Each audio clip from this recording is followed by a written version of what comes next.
to Gunners Are Us, where we are positively Arsenal. And that we are. And we really are this week. This has been a big week for Arsenal. We hit them for 6. We hit them for 6. I heard there's still West Ham fans wandering around Westfield shopping mall, bemused at this point. And Odegaard is taking pictures of them. Exactly. And for the first time ever, we are going live on TikTok for this podcast. So if you don't download it on iTunes or Spotify, or watch us over on the Gunners Are Us podcast on YouTube, we're actually live on TikTok going forward every Wednesday morning around 10 o'clock. Someone's already said Arsenal on top on there. Things like that. Someone said go bald, and I assume that's a shout at me, and that's why I'm wearing a hat today. How did they know though you're wearing a hat? I don't know, but hey, so if they keep liking that, we'll keep doing it. So thank you very much for everyone in TikTok. You can follow us at the Gunners Are Us podcast, I believe it is. Yes. Or is it just Gunners Are Us? It might be just be Gunners Are Us. I'm looking at it right now, and I think it's just Gunners Are Us. Gunners Are Us. But welcome to our podcast. Woo! Simon has the link. Simon could be doing a run-in.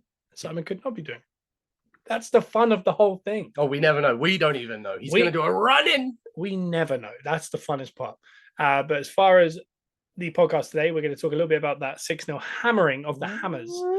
And then we're going to move into next week's game with Burnley. But we're also going to break down a little bit of some other things like injuries, blue cards, and the prediction league. So we'll do prediction league for every match for next week. And see where we're at. Some would say this week we ironed out the creases of not having a striker. I feel like don't waste your input. I know it's different. That's not part of it. I've already got one. Have you? What, for Burnley? Yep. Wow. I do my homework. I came in prepared this week. Sometimes I do it on the fly during the show in my head, because there is a point 3/4 of the way through the show where you'll be talking and you'll see my eyes doing this. Yeah, he's thinking. Trying to figure it out. He's thinking about the end bit. We've got people saying hello over on TikTok. So again, like I said, go to the Gunners Are Us on TikTok and give us a follow over there. We're building the old TikTok, doing 2 to 3 clips per day over there for daily content, and we're doing this live once a week. And if I throw a preview pod or anything like that, I'll go live on my own. Hey. I like it. It seems productive. It's very interactive, and I appreciate that. So you keep smashing that like button over there. We're nearly at 500 likes. Fantastic. So 6-0. Whoa. I don't think I've enjoyed a game quite as much as I enjoyed this one, maybe ever, because West Ham have been getting on my nerves. And I know Elton Prince from WWE was on last week, and he was talking about, that maybe they had a chance, they're pushing for Europe and all these things. And I felt similar. I think in the prediction league, I went for a draw. But I mean, that was it. That was Elton. He was swinging us back the other way. Elton was out of control. Made us nervous. And realistically, they were losing Paqueta. They didn't have Antonio. They looked a little shaky. They hadn't won a game since they beat us in December. Yeah. So they're in awful form. We looked like we were in good form. We beat Palace, we beat Forest, we beat Liverpool. So you would have thought realistically this is exactly what should have happened. But I went for a draw in the prediction league. I'm going to be honest. Bet responsibly, everyone on TikTok and over on YouTube, and anywhere else you get your podcasts. I did a builder bet that couldn't have been more wrong. Do you know what I mean? I don't think I could have done anything more wrong. Some of those builder bets, I mean, in the past when I've done a builder bet, I've kind of tried to be almost tactical with it and not go too specific. I base it more on like fouls committed, shots on target, offsides in the game. Whereas they've got a new thing on there now. This is on Sky Bet, by the way. Yeah. Like, no offense to anyone that uses other betting platforms. But they got a thing with quick bets now where you press quick bet and it gives you like goal scorers, who's going to get booked. And it's all a lot quicker. That's a lot more productive. It's pushed me more in a direction of being specific. Yeah. But I've come pretty close with a few of them now. I couldn't have done worse with the concept that I bet on everyone to get a shot on target. But probably the only 3 people in the whole team that didn't get a shot on target in the whole game, because our whole team scored. Yeah. Everyone scored. Everyone. That was the thing with when I was the crowd were chanting. Everyone's put it in your net essentially, and I did the exact opposite. I could not pick a bet to save my life. Yeah. So it was just one of those days, But so 6-0. I'll be honest. I wasn't expecting that at all. No, like the performance, because I said this to Lewis, aka Elton, on I was texting him during the game. Yeah. And I'm gonna be honest. When I was sat in the front room watching it, my girlfriend was upstairs doing something, and after like the 3rd goal, I started to laugh out loud. Yeah. And then I ran upstairs excitedly at half time to tell her, because I had to tell someone what was happening. Right. And she wondered why I was laughing. So in the room, I was laughing. But while I was texting Lewis, I kind of worded it to him how I was actually feeling more about West Ham. Like, because I was more concerned for them. because that wasn't the performance I was expecting at all from West Ham. Like, they just didn't show up. Well, if we break it down from like the start, there's a few things that kind of you could talk about in the game. Was obviously we'll get to the goals and the fact that we haven't been able to score, but all of a sudden everything in the world goes in. Yeah. But there, when the lineup came out, I felt weak. I know you're saying you talked to Elton. I said to him, I don't like the look of this because the team was fine. Obviously, Kiwior instead of Zinchenko, I don't like because I'd rather Tomiyasu, Timber, anyone. Yeah. I don't mind Kiwior. I think he's just better at left centre back as opposed to inverting. Saying that, he had a great game. He had a great game the last game before against Liverpool when he came on at half time. He did. So maybe he's just finally finding his feet, getting a couple more games. Yeah. That was the only real problem. And then Trossard at 9, I don't mind. I think Trossard's really good at 9. I like Havertz at 9. I like Jesus at 9. Well, they kept changing, didn't they? Like, Havertz and Trossard definitely switched up a lot. And Odegaard's sometimes the most furthest forward player. So it's kind of what Fabregas used to do for us as well. Like Fabregas, a lot of the time would be the furthest forward, even though he's in midfield. Sorry, I just want to say, on TikTok we got 1,000 likes. So oh my goodness! That. And I appreciate normal Brits who is really pushing the charge over there. So I appreciate you. Big shout out. Yeah, so the injuries were worrying me. And then when you looked at the bench, you saw Nweri was on there, Walters was on there, Cedric was back, El Nani, and we actually saw a lot of these players I've just said, which shows you how well the day had gone. Yeah, Elton wasn't chuffed with that, the fact that we put on those players. Was he not? No. Cedric was the one.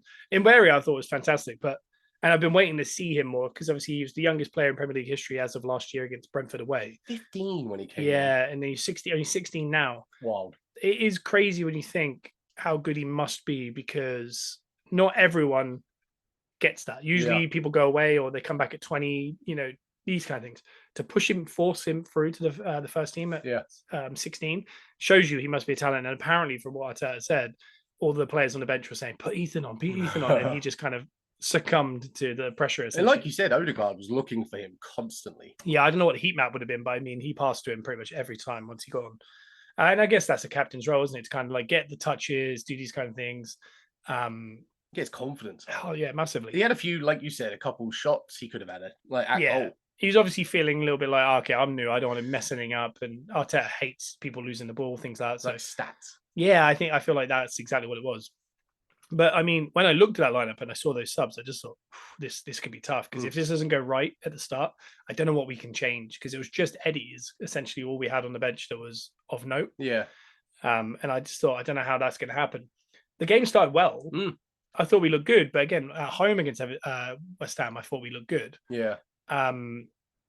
But by the time we got to 30 minutes, I thought if we don't score here, easily people are gonna, they could get a goal and it gives pressure, blah blah blah. We get that set piece goal, then we get another set piece goal, then we get a penalty. We score within 14 minutes 4 times. Yep. And at that point, you just think to yourself, I can enjoy this game. I can actually just sit down, completely enjoy the game, and watch through to the end with just glee, essentially, because I've not done it in a long time. That's why it's the most enjoyable game I've had in forever, because I felt like there was no panic at any point until, and again, it started happening early, like 30 minutes. So I thought, this is good. I think the last time I felt that way was that FA Cup final we had with Aston Villa years back now. It must be quite a few years back now. Yeah. We're 4-0 up at half time. Yeah. And I don't remember a final I could watch like comfortably. Yeah. At halftime, sat there, kind of knowing really that we're probably winning the FA Cup. And we did. I think it went on to end 4-0. Yeah, that's what I mean. Like sometimes I think as an Arsenal fan, the last 2-3 years, we've had some horrible last minute win. Let's say horrible. It's nice to score last minute win, but I mean the stress you feel, or like we're winning 1-0 and we have to hold out and we're struggling and all these kind of things. So to actually get to watch a game and just enjoy it, because even if it was 2-0, I think I'd be panicking. Yeah. If it was 3-0, maybe I'd still be panicking, but 4-0 just put it away. And then the 5 and the 6 came so quick in the second half that it's just, I don't know, it was just so relaxing to watch a game that was essentially by numbers. Like so many different kinds of goals as well. Like we scored from all over the place. Like there was some really nice goals. We're getting very good at set pieces. There was set pieces. There was some wonder goals. Like we had a real mix in there. And like I think they presented the question to Merson after the game on Sky. Do they need a striker? Yeah. And I know it's easy to kind of on a game like that to kind of say we don't need a striker because everyone's scoring. Yeah.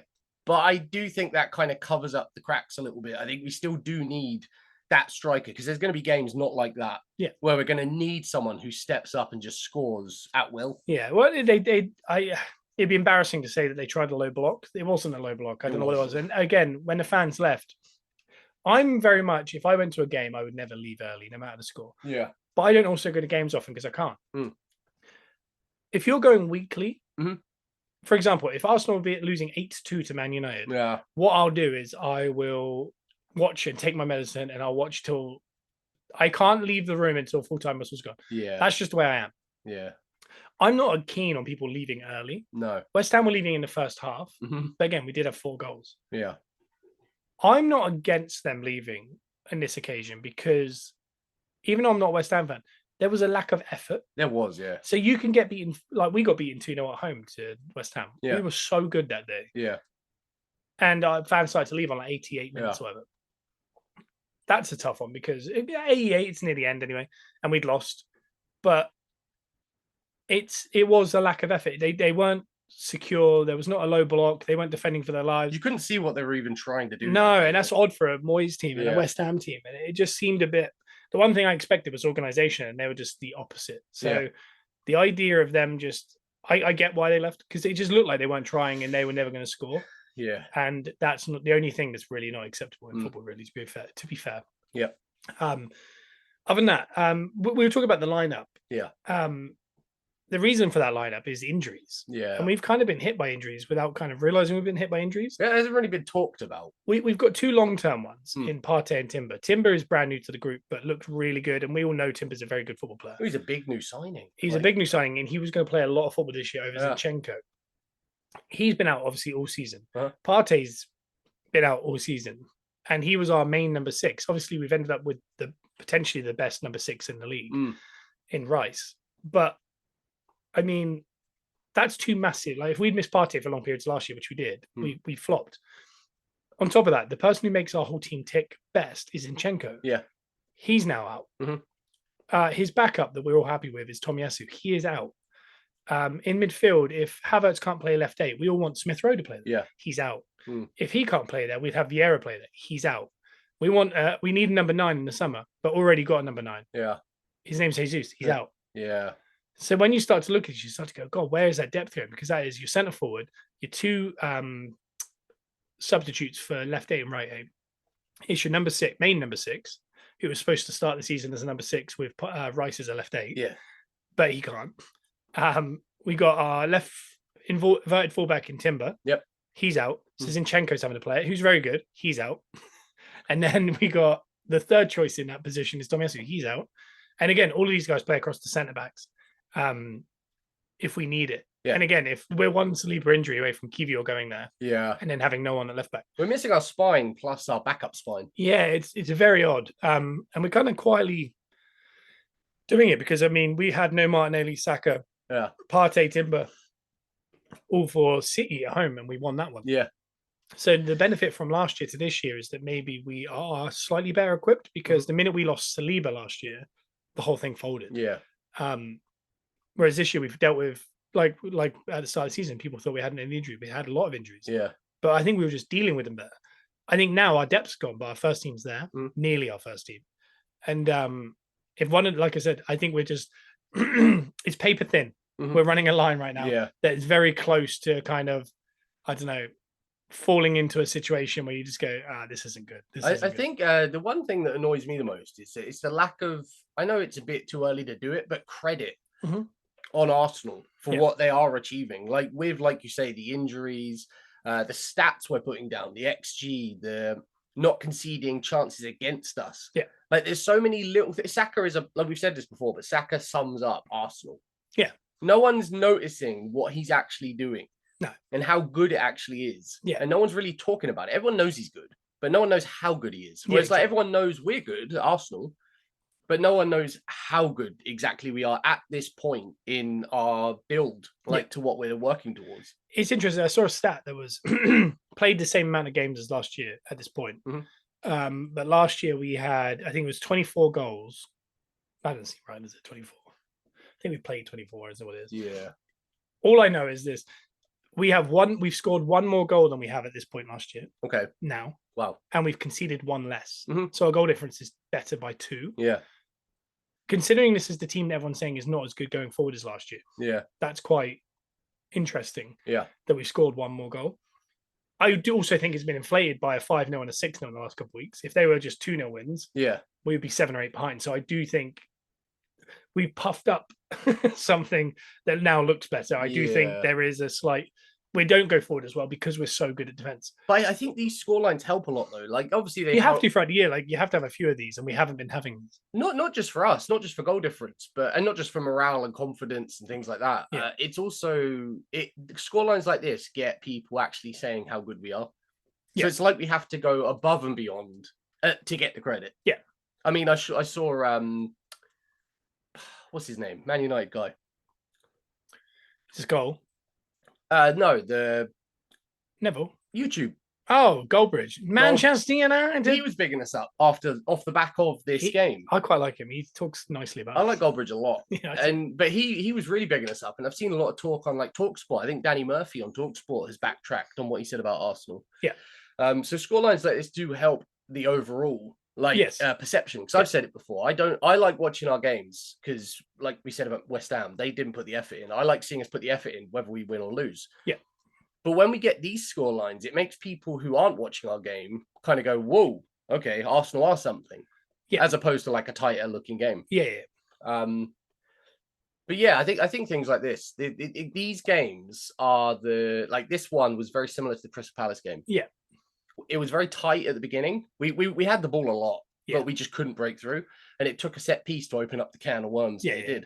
But yeah, again, in recap of the whole West Ham game, I was more disappointed with West Ham than I was with being impressed with Arsenal. Like, I'm very impressed with Arsenal, but like I was saying to Lou, not what I was expecting from West Ham. I'd be very disappointed. They just didn't show anything. Yeah, exactly. It was an odd performance. I'll take it. I'm very happy with it. 100%. But it was. I don't know what's going on with West Ham. They haven't won this year, so it's definitely not a good situation. Our next game is against a team in which also haven't won many games. But again, we are notoriously awful at Turf Moor. But again, this is a very different Turf Moor, very different Burnley. That was Dycheball we were facing. That was Dycheball. This is JJ Watt and Vincent Kompany. Yeah.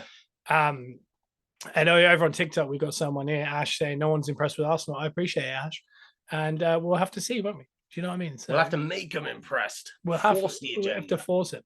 The other thing I was going to mention was him saying that no one's impressed. There was no hate watching this week. No. So as far as teams around you and teams you don't like, do you kind of hate watch and just want people to lose?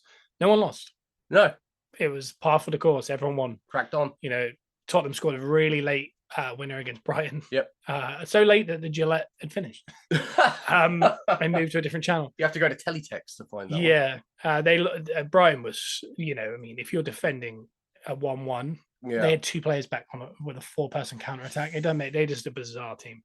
The Man United beat Villa away, massive, great performance from them. Chelsea again won away. Yep. Palace. Did anyone see Enzo get put about 6 rows deep in that celebration? I didn't. I've yet to see his free kick from last week as well. It was good. He basically ran to jump in with them and he missed them. And he went into the crowd. But he went about 6 rows. You just see him in the background disappear. Everyone at Chelsea seems to enjoy Enzo's goals too much because Nicholas Jackson picked up his 9th booking for running off the bench past the officials to celebrate. So I want to say who was on commentary. Who was on commentary and who was on punditry that night? I don't know. Jamie Carragher. Oh, okay. What did he say about that celebration? He goes, he's ran across the field from sub and laughed about it. Yeah. And he said, you can't book him for that. It's passion. Oh, come on. This is a genuine quote. Come on. You can't book him for that. That's just passion. No, I'm angry now. So you made me mad. to go to one up away at Palace, that's totally acceptable. To beat a title rival, don't celebrate. Just get down the tunnel. Nicholas Jackson's now put himself in a position to get his 10th yellow now and serve a 2-match ban when he's already served a match ban for picking up 5. Yeah. Ash on TikTok says Enzo has some of the best goals. He really does. That one he scored against Villa, I think it was the Palace one this week. Yeah, where he kind of started, just put it in the roof, and I thought I need to see the free kick. I quite like Enzo. I know there's a lot of beef about his price tag. I actually think he's a good player. Yeah, very good. It's hard to live up to £100 million. I think in world football, who has ever really done that? I know other than people maybe like Bale, Ronaldo. I think when he went to Madrid, I can't remember how much he went for. It was around that. It was big, wasn't it? I think he was like the first player to go for I mean, when you think of like Coutinho going to Barcelona, you think of Grealish. Grealish, again, you can't say Grealish was a flop. He's won a treble and he played majority of those games. But I mean, his stats don't necessarily look great. But I mean, he made his team better. We need to keep an eye on Grealish as well after that game last night. Yeah, he looks like he's picked up an injury. He's got an injury there. Declan Rice, I'd say, is the only person that's lived up to it so far. 2 assists and a worldie goal in that game. Yeah, it's to me, it's just one of those where you just think, I don't know. Again, the top 6, no hate watching. City won. They had 2 shots on target, 2 goals, and then got a third shot on target right at the end. They're a bizarre team. When I watched it, I thought, God, they are boring. Yeah. They're so good, but boring. It's so robotic. We definitely aren't the same as City. We're not mini City. We're different because we're a bit more chaotic. Yeah. I wouldn't want to watch City every week.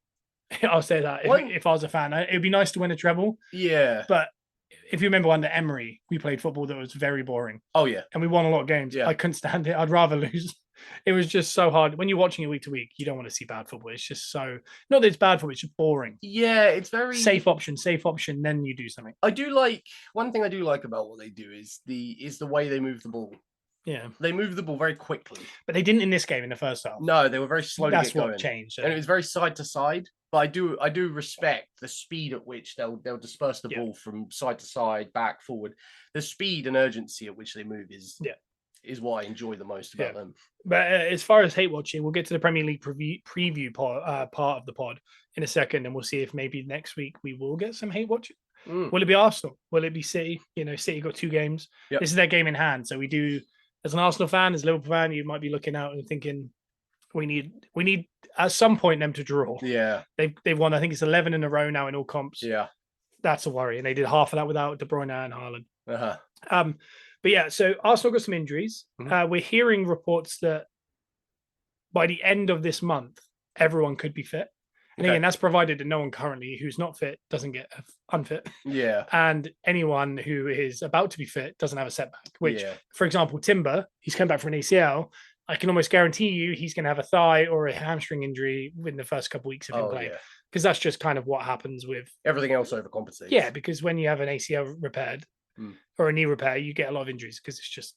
He got some warm weather training in Dubai, so that's a good start. And again, to get up to that level, he's not going to be... I don't think he'll be up to the level the whole of the season now. But I mean, he's going to be so helpful in the Champions League if we can get through that Porto next week. Yeah. And again, we'll be previewing the Porto one next Wednesday because it is Wednesday evening. Yeah. And next Wednesday, there's also a Premier League game that we'll be previewing. Yeah, sure. As well as the following week. Yeah, there you go. You got Champions League badge on. I got Champions League badge. That's an old shirt then. Yeah, I don't know what year this is. Very old. A couple I was want to bring up. We were talking about the over celebrating again. Yep. Last week, we did a video, did very well. I appreciate that. Over celebrating, get down the tunnel. Essentially, they celebrated a late goal like any team would. And then after the game, they walked around the pitch like every team does. Yeah. And then Odegaard grabbed a camera. That now means we've won the league, apparently. It was just a nice gesture. You didn't have to see it. Other teams since then, for example, Wolves won at Chelsea. Yep. He did 6 or 7 fist bumps at the end of the crowd, and they did a lap of honor. Yeah. Chelsea beat Palace. Players were running off the bench. They got in the crowd. They got booked. There was a problem. There was a riot. Not a problem. It's very good. You got to be careful with those fist bumps as well, because I think Liverpool have copywritten them, according to Curtis Jones. According to Curtis Jones, no one's ever done the fist bumps. But also this week was the first time they hit 60k in Anfield. And guess what? Arsenal have been doing that for 10, 15 years. So stop copying us. You don't have to do 60k seers. All of it seems pretty stupid. Yeah. I'll say this. There was one conversation about celebration this week. Okay. Where do you think that would be? There was one issue with celebrating. So last week, obviously, it was all about Arsenal over celebrating, even though everyone around us was doing almost the same thing. Yeah. This week, there was one issue with celebrating. What do you think it was? Well, it definitely wasn't Declan Rice, because he was very respectful. Okay, there was 2. The only time celebration got brought up this week was Gary Neville. Okay. And he said, Arsenal lost the league last year because Zinchenko pressed his horn a few times in front of the fans after that Bournemouth game. Oh my God. And he said they were exerting too much energy away from the field. That's why they lost the league. I can tell you why we lost the league, because we flopped. Because we had a couple injuries and then we panicked and then we didn't win any games. Yeah. Nothing to do with Zinchenko bumping his horn or whatever it was. That was the only thing brought up. And then post that, Shearer on Match of the Day brought up another one. Okay. Declan Rice didn't celebrate his goal. And he doesn't like that. Okay. He said, you've scored a screamer. I don't know what he's thinking. You can't under-celebrate that. So... I've got a headache. Yeah. I've got a headache. Make sense of all this, if you will. If you're not following, if you're not an Arsenal fan, I'm sure you're going, oh, the proof's in the pudding. It's not in the pudding, it's in the eating. Like, honestly, go watch it. It's funny almost. That's wild. The level of scrutiny that Arsenal... We got Callum over on TikTok saying, come on, you gooners. I appreciate that, Callum. Come on, Arsenal. We love you. This level of scrutiny we get on just celebrations is, honestly, we're the closest thing to when England get into a tournament and they scrutinize every single thing. Yeah. I don't know what their problem is. Micah Richards said it best when he said that when Arsenal do things, everyone wants to get involved. Everyone wants to pile on. I don't know why. It always has been that way. And I know exactly why. It's because it gets clicks. It's the reason why we have this podcast. Yeah. It's the reason why our videos do okay better than if we talk about another team. Because people want to hate watch Arsenal. They want to get involved because the fan base is really annoying. They talk about us and our fans. I heard Ben Foster talk about the Declan Rice celebration. He kind of gave it was a fair response. It wasn't as like on the button as what Shearer did. But he basically said, like, he understands why Rice is doing that. But he said, if I scored a goal like that, I would have to celebrate it regardless. And like he said Rice did celebrate all the other goals. Not crazy. He just ran over, But at the same time, fair play to Declan Rice. Like, to score a goal like that, which could be the goal of his career. Potentially, and in front of his original fan base that supported him for a long time, he actually had the wherewithal and the respect to just say, okay. That's what I mean. Like, he was almost so understated, it became a celebration. Yeah, it did. I respect it more. To score a goal like that and to stand calmly, dead-eyed like that. There's some funny parts to that goal because the goal is really good. His under celebration always becomes a cocky over celebration. Yeah. Like the play Saka is hilarious in the goal because he just stands with his hands on his head, just smiling, but doesn't ever like react. He just carries himself forward. He doesn't move. And Ben White goes to celebrate, and then once he realizes what Rice is doing, he walks past him, plants his feet, and then just does this like a very small clap. Yeah, just a little clap like this. He's just kind of making fun of it, I guess. It's such a good goal. And over on TikTok, we've got Callum. He's asking a couple of questions. What a 6-0. I know, Callum. We just spent the last 20 minutes talking about it. This is the Gunners Rush podcast, Callum. If you ever want to download the podcast, go to iTunes or Spotify. You'll be getting a shout out on today's episode. It's being recorded right now. It'll be up by 3 p.m. today if you're in England. But in the next 3-4 hours, if wherever you are in the world. Yeah. He asked us who's our favorite football player. I thought before we move on to the next one, we got to answer that question. Favorite player of all time, Thierry Henry. Yeah. Favorite player currently, Declan Rice. I don't know. Odegaard for me. I just love Odegaard. I love Saka as well. I enjoy Tomiyasu. Let us know what your one is. And again, like I said, you'll be getting a shout out because we're talking to you right now on the Gunners Rush podcast. We'll be here every morning, every Wednesday morning. Every morning we're now doing live. You're setting me up here. We do 2 videos a day and live every morning if you want to hang out for my breakfast. So under celebrating, over celebrating is all a problem. We got Burnley away. Instead of jumping into that now, because we've done a lot of Arsenal talk here, I think what we'll do is we'll go to a little bit of blue cards. I'm going to do a little bit of blue cards now. And then after this video, I think we'll do a more extensive one on our channel here on TikTok. If you want to get involved and interactive, do that. But blue cards. Yeah. It kind of makes sense because how many years we've been saying that isn't a red card, that's an orange card or something like that. But it does feel very...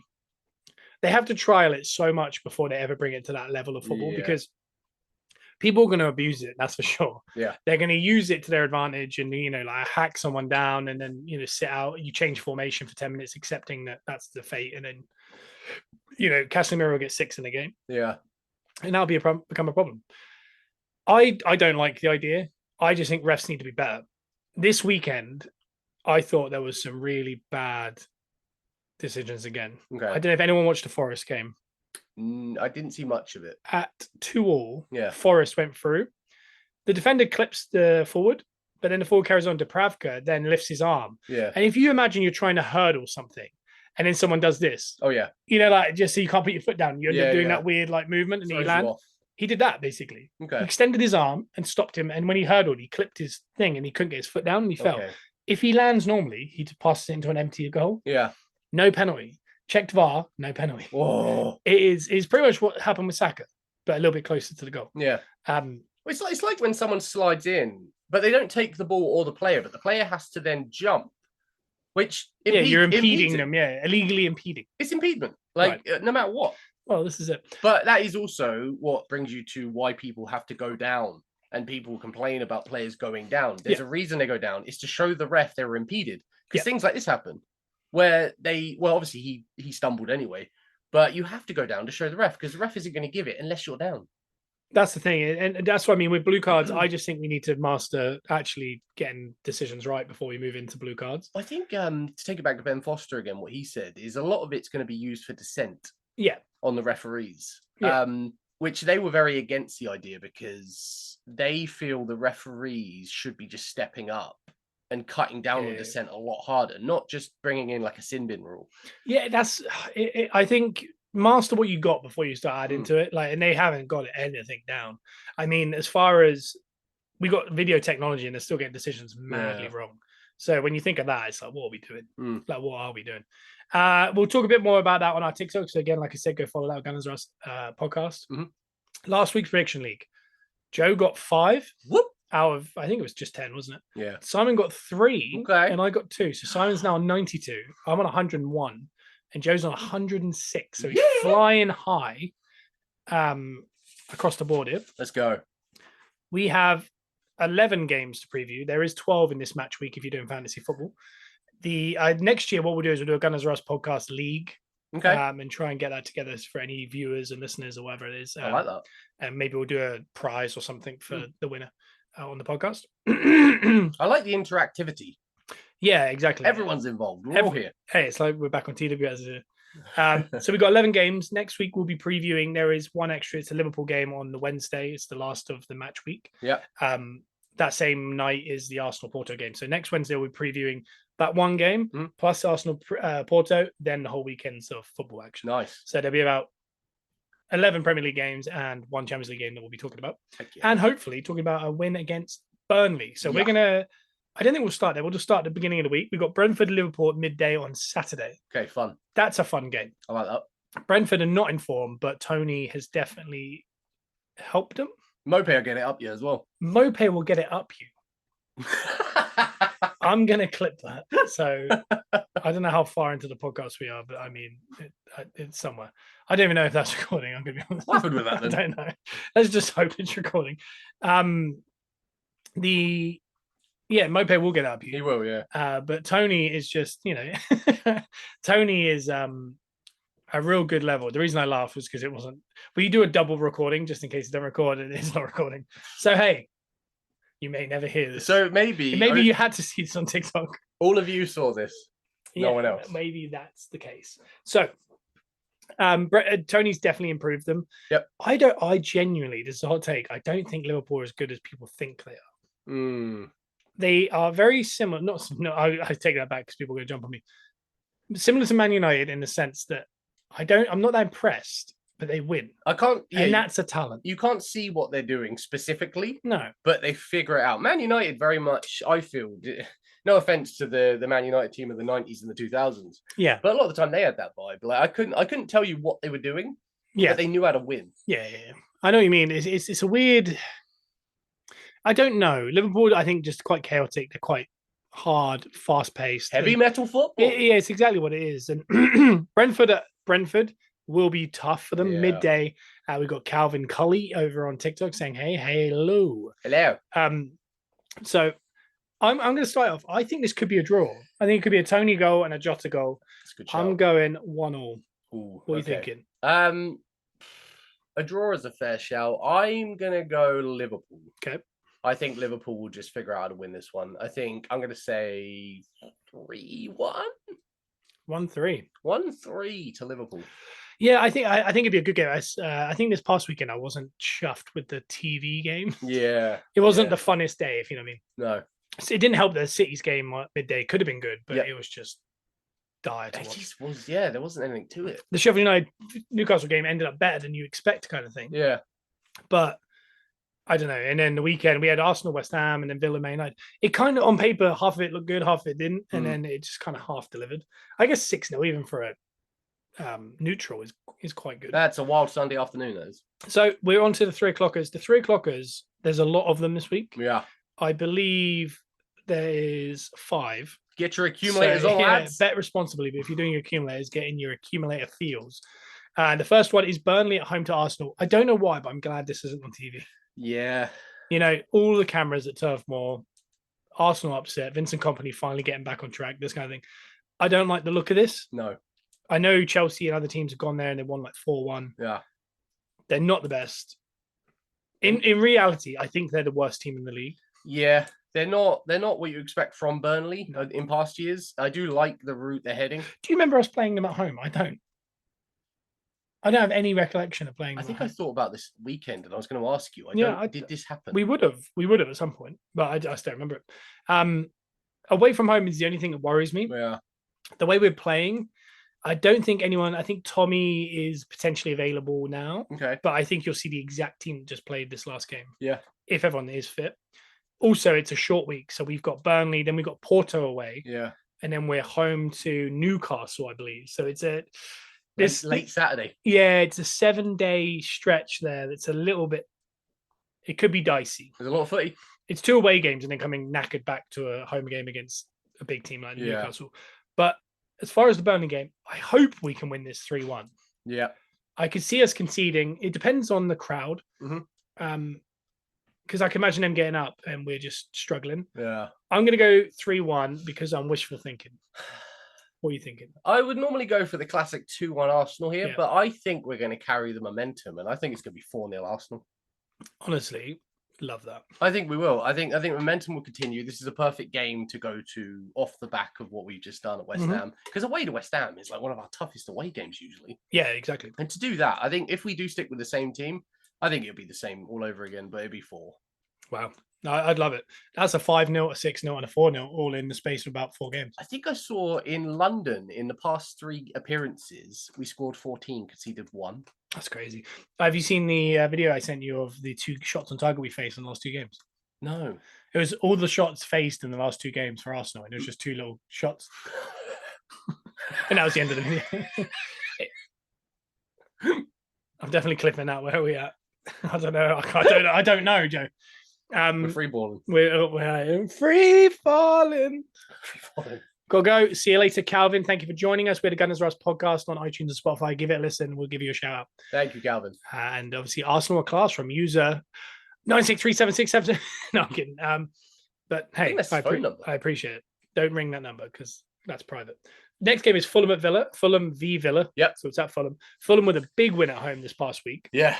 Didn't expect that from them. Nope. I quite like the look of Fulham here. I don't think Villa are great. I thought they were good against Man United. They're random. But they're because Unai Emery. Yeah. Hey, Unai Emery. That's exactly. I got to find all these clips at the end. Good evening. Unai Emery, honestly, they were 3rd in the league or 2nd in the league, and everyone was saying he might be the 3rd best manager in the league after Klopp and Pep. Yes, I think he's a great coach. Yeah. And I think what he's doing with Villa is still very good.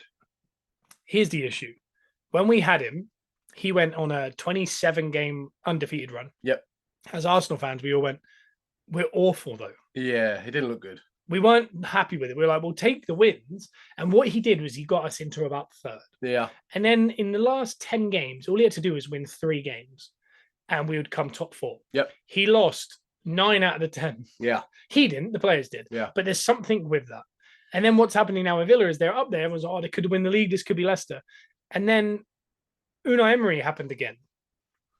And again, I don't think it's a manager that's doing this, but I mean, how many times does it happen before it becomes a pattern? I think he's going to drop off. And again, if he comes 6th this year, that's a heck of a year. Yeah. And again, he could stay there forever because his level is here. PSG, he didn't win the trophies. At Arsenal, he didn't win the trophies. He got sacked, even though he went on undefeated runs on both, but then kind of bottled it at the end. When he's at Villarreal, Sevilla, he wins the European Cup, he comes top 4, and he calls it a day. Yeah. And everyone goes, you can stay here forever. At Villa, he's found that perfect team with some money, some quality, a great atmosphere and stands, and all these kind of things. He's put him in the mix. This is what Unai Emery does, and I think he's doing a really good job. But the thing is, he's going to drop. Yeah. And again, top 4 in England as opposed to La Liga is different. Hard. Coming 6th is like coming 4th in La Liga, in my opinion. And I think that's what he'll do. He'll get him in the Europa Cup, and they'll probably win the Conference League this year. Yeah. That's what he does. He wins the European trophy and he gets you into Europe. User in the TikTok said, "Good evening, merchant." Yeah, exactly. It's hard as an Arsenal fan. We've lived it, and we can when everyone was saying about Villa, we were going, I don't know. As long as the Villa fans don't get ahead of themselves and expect too much. This is what I'm saying. If he's found the perfect team at the perfect level, that I think if they come 6th this year, people will be happy. The only reason they won't be happy is they were in the top 2 recently. Yeah. But I mean, that's not logical. No. Like, they weren't going to come top 2. Maybe he needs to get him a trophy or something. Something. The Conference League. Yeah. They're desperate for a trophy. Though. Yeah. They haven't won trophies much. If he could do that and get him top 6, honestly, they'll keep him for 10 years. And he could, because do you know what he'll do for 10 years? Come 6th. Yeah. And that's what they need, is stability like that. I've got so much PTSD from the Emery era that my hair stayed slicked back since then. Yeah, I turned into it for a minute. I can't get rid of it. I have to get a mustache just to hide the Emery of it. Yeah, I know. I turn into Unai Emery, then I morph into Gary Neville. Sometimes I go into Ben Ayoun. I have no choice in the matter. I've got to find a middle ground. And believe David Seaman. Believe it or not, someone said Seaman. Believe it or not, there's another clip. Yeah. Fulham versus Villa is what we're talking about. I'm going for Fulham. We're talking about Villa, I know. I'm going to talk about Villa. I'm going to talk about Fulham here. Okay. Fulham 1-0. Wow. You know what?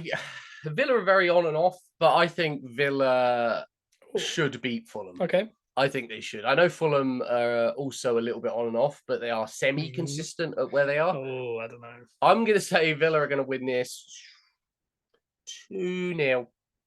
Okay. And the next game is Newcastle home to Bournemouth. Fun. Bournemouth had a similar, they went up and then they went massively down. I think it's Solanke was playing well. It's similar to what Brentford are with Tony. They're getting a little spike with Tony. Yeah. Naturally, what happens is people start to mark him out of the game, and then they'll drip. They'll drip. They'll drip or they'll drop. They'll go down. And then what will happen is they have to find a collective way of kind of getting back up that league. Solanke did so well, though, that he is currently still the 4th top scorer in the league. Yeah, he did. And again, if you're on fantasy football, heck of a team. He scored 12 goals. Yeah, and on TikTok, we're being asked on the on the live, do you do a fantasy football? Yeah, we do. But like I was saying, if you follow Gunners R Us podcast on iTunes, Spotify, these things, this every single week over on live at Wednesday at 10 a.m. English time. Mm-hmm. Next year, we're going to do a fantasy football league for the listeners and for the viewers on here. And we're going to have a little trophy or maybe like a prize for the winner next year. So keep your eyes peeled. We'll do a fantasy football for next year. Yeah. Newcastle, Bournemouth. I just think Newcastle are finding a tiny bit of form. Yep. I think Gordon, Brace, Wilson 1, Fair. Solanke up the other end. It's 3-1. 3-1 is very fair. Yeah, I think Newcastle, even though they got hit with a few things like the financial stuff, some injuries, I think they found a little bit of form with these young kids that they've got. I think Newcastle. There's a part of me that wants to go with Bournemouth here. Yeah, but what are you going to do though? I don't know if I should go with my gut. Okay. I'm going to take a risk and I'm going to play devil's advocate. I'm going to go Bournemouth. Yeah, what's the score though? I'm going to go Bournemouth 2-1.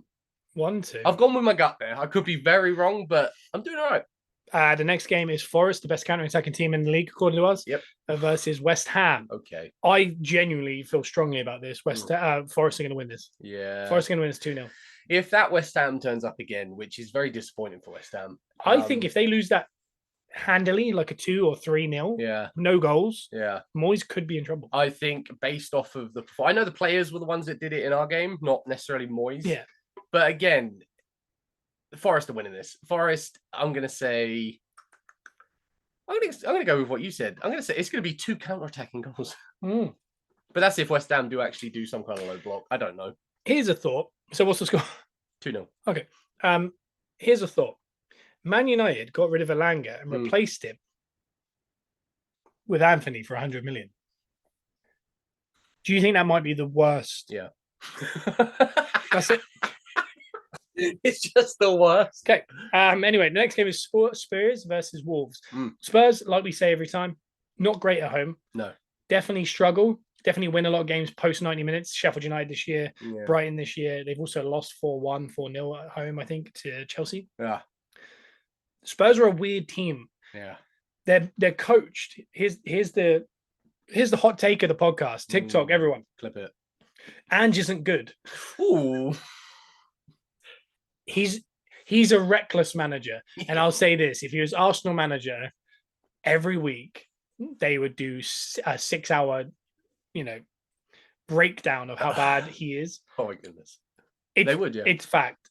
He's fun though. I think it's brilliant, and I hope he stays as a Spurs manager for a long time. Yeah. Because they play really fun football. Yeah. And it's really good for the neutral or people that hate them. Yeah. Anyway. So Spurs versus Wolves. I really like Wolves. They've had a little dip recently. It's a bit unfortunate. But hey, I think Wolves are going to win. Yeah, that is a fair shout. I'm going Wolves. I don't think Hwang is back yet. Cunha's out, actually. So I'm going to a draw. Is he? I've just realised all these things. 2-2 because it's manic over it. I think that toilet bowl of an arena. I was going to go draw as well, actually. And I'm not going to play devil's advocate here. Good. I'm going to go draw as well. And I think it'll be, 2-all's fair. I think with James Maddison back, they're definitely a better team. Yeah. They create more chances at least. Almost as if they had Odegaard, but not. So, I don't know. I think it's a draw. I think whatever it is, there'll be goals. There'll be 4 goals. It'll be fun. That's my guess. It'll be fun. If you're betting, bet responsibly. Over 3 goals is a good bet, I think, for that one, because it'd be chaotic. City versus Chelsea. This is the 5:30 game. That's a big game. Chelsea, do a job. You've won a few good games in the last 5 games. They've won 4. They just had a blip in the middle. They found a tiny bit of form. Do a job. Get 1-0. Go 1-0. Chelsea frustrates me so much. Casado masterclass. That's what we're looking for. Hello to everyone in the TikTok that's just joined us. I appreciate you. Smash that like for us. Do it. Go on, smash it. I don't know. Just do a job. The potential that we've talked about it so many times. It's almost annoying now. Chelsea's potential is ridiculous, and they need to figure it out. And I think, oh my goodness, was it? Scott's just popped his score down there. Yeah, I'll get to it. Do you know what? What are you gonna do? I'm going to take another risk here. Yeah, I'm going to play devil's advocate. A draw, yeah? No, I'm going to go Chelsea win. Bloody hell. I could see Cole Palmer and Sterling just figuring it out against their old team. So what was that, 2-1 to Chelsea? Yeah, I'm going to go 2-1 Chelsea. Okay. Yeah. Well, I've written 4-0 City. And that's it. So the Sunday games, they kick off with Sheffield United at home to Brighton. I don't know why I keep saying that. I don't know what I think about that. No. Both of them are so weird. Yeah. So I'm going to go draw, and I don't want to talk about it. Draw's fair. 1-0. Don't want to talk about it. Honestly, don't want to hear it. Well, if we're not going to talk about it, Sheffield United are going to win that. Okay. Do you want to put a score or just not? 1-0. To be honest, I don't think either of the teams deserve us to talk about it. I think Sheffield United are going to win. I tell you what, 4:30 Sky TV. This is prime time viewing. Luton at home to Man United. Oh, I've bet against Man United too often. Yeah. You know, when you think of Arsenal going away to Luton at 4:00, you think, oh, we're going to lose that. Yeah. I don't think Man United have that. No. I think if this was at home at 3:00, they lose it. Yeah, I know what you mean. When they go away on a rainy Sunday, in Feb to Luton, they just win 2-0 and you just go, oh, what was that about? Then, do you know what I mean? It's weird. So on that note, I'm going to go 2-0 Luton. I can't not because I keep Villa away, Luton away, all these games. I keep going against Man United thinking something's going to go wrong, and they don't do it. No. So my theory is I think Man United are going to win this. Yeah. But I'll just put Luton because eventually you're going to lose one of these, surely. I'm going to be honest. We always throw the positive vibes at Luton on this podcast. Yeah. But it's positively Luton, this podcast. It's sometimes. Dare I say, I'm positively Mainu, Hoyland, and Garnacho. I'll say that. Hoyland is piecing it together. He's starting to show what he can do. With Mainu, Hoyland, Garnacho, that's their future. Yeah. It feels like they're come to Jesus meeting. This is it, yeah. Right? It feels like the come to Jesus meeting for Man United. I think if they stick with Mainu, Garnacho, and Højlund, this is like when we had Saka and Smith Rowe. Yeah. Just stick with it. You'll be fine. I really do think. I feel good about that. Yeah, I feel good about it. So. Right. My heart's telling me I want to pop Luton down there. Okay. Because I always do. All right. But I'm going to have to give it to Man United. Oh, yeah, it's probably a good shout. What is it then? I'm going to go 2-0, Man United. 0-2. Yeah. You like an away win, it turns out. It seems that way. Some of these devil's advocates are a bit sus, but we'll see. I'm not sure. I think that one was a good one. Yeah. The Monday night football is a belter. It's Everton Palace. Fantastic. I'll be going to bed early. I'm going to be honest. I've put Pickford in my fantasy team. Ooh. I don't think I have actually. I had someone else. Branthwaite. Nice. And I feel happy with it. Very good player. I think Branthwaite's very good. Haaland bodied him a little bit on that last goal. But that's Haaland, though. It feels like a Senderos moment with Drogba. Yeah, I know what you mean. Oh, he's good. He's good. He's good. Ooh. Yeah, that's what we've had a few of those.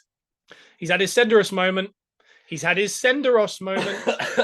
So I'm going to go 1-0 Everton because realistically, don't know what's going to happen. No. I've just panicked. So. And I've gone home on every game. You have, yeah. Not a draw twice. I'm going to have to side with Everton as well. I think Everton show enough. Palace don't really show me anything. Yeah. But Everton consistently, even if they lose, they show something. They have some kind of fight, even if it's just in the first 15 minutes. Yeah. I think they'll get some goals. I'm going to say 3-1 Everton. Okay. Yes. So we've got one more game. It is next Tuesday. Did you say 3-1? Yeah, 3-1. It is City's game in hand. It's City versus Brentford. We've just seen this. Yep. But the reverse fixture. Okay. If it's like that, then this is going to be 3-1 City. So I'm going to go 3-1 City. Yeah, I think so. What did I go against City in the earlier game? Who are they playing? Yeah, you went Chelsea. Did. Okay, so I'm going to see this as Chelsea will get a win, and then City will just get back on course and get a win here. Yeah. I'm going to say 3-1. Didn't they just do that? That's what I just did. Yeah, I'm going to go 3. Yeah. I'm going to go 3-1. Cool. That is the end of Prediction League. What I'll say is this. I would take 2 City draws. Okay, that's fair. Very fair. Then a loss and a win. Yeah. Obviously, it's less points, but I mean, I'm not bothered about them losing games. Like, I know some people are like, we need to see them physically lose so we know they actually lose sometimes. But they can. But you know what I mean? Someone in the TikTok has just said they haven't seen any of this. You can listen to it all over on the Gunners Are Us podcast on iTunes and Spotify. We'll be live every single Wednesday morning, 10 a.m. English time, if you want to, do that. But hey, and they've just said bottle job. So, hey. Ooh. Hey, it's getting aggressive here over on the TikTok. Easy so now. Make sure if you're listening to this on iTunes and Spotify to go check it out. I've done a lot of plugging and I apologize. And there's one more plug to do. But I haven't written it down very well. So we'll just do a quick little read at the end of this podcast. But going forward, we'll have a nice read in the middle of these podcasts. And remember to go watch the Peppercorn Boys on YouTube and on iTunes and Spotify, our other podcast, a comedy podcast, nothing about football. And then you can also, if you want to go to SeatGeek, we have a promo code now. You can do the promo code TBA Wrestling. Yes. And you can get $20 off your first order. Just use TBA Wrestling on SeatGeek. So if you're going to, WrestleMania, if you're going to America, if you're going to NBA, if you're going to the NFL, if you're doing any of that, use that. You might want to check out the end run of You Me at 6 live, which is fun. But you know what I mean? So you go to SeatGeek, use the promo code TBA Wrestling, you get $20 off your first order. SeatGeek's an awesome website because you can see the little red dots or the green dots. It kind of tells you what's a good deal, what's a bad deal. I've done it a million times before. So if you do that, please use that promo code. Other than that, follow us on TikTok. I've mentioned it too much. We'll be back next week, hopefully with Simon. He hasn't done a run-in yet. Sometimes he comes in after the podcast, which is interesting, and we just have a chat. But he hasn't appeared yet, so I'll get his predictions off camera, and we'll have them ready for you next week. So next Wednesday, we'll be back. Gunners Are Us, usual time, and also check us out on TikTok. Do you have an outro? I do. Okay, so I pieced these ones up for TikTok. So I'll let you start. Okay. So on Saturday, we are going to roll into Burnley with a 750 milliliter bottle of claret. We are going to drink it glass by glass. And then once we finish that bottle of claret, we are going to present a check to ALK for 21,944, which is the exact capacity of Turf Moor. And we are going to bring a hostile takeover to Vincent's company. No offense, JJ. Come on, Arsenal! That was probably your best one. Very impressive. How do you remember those numbers?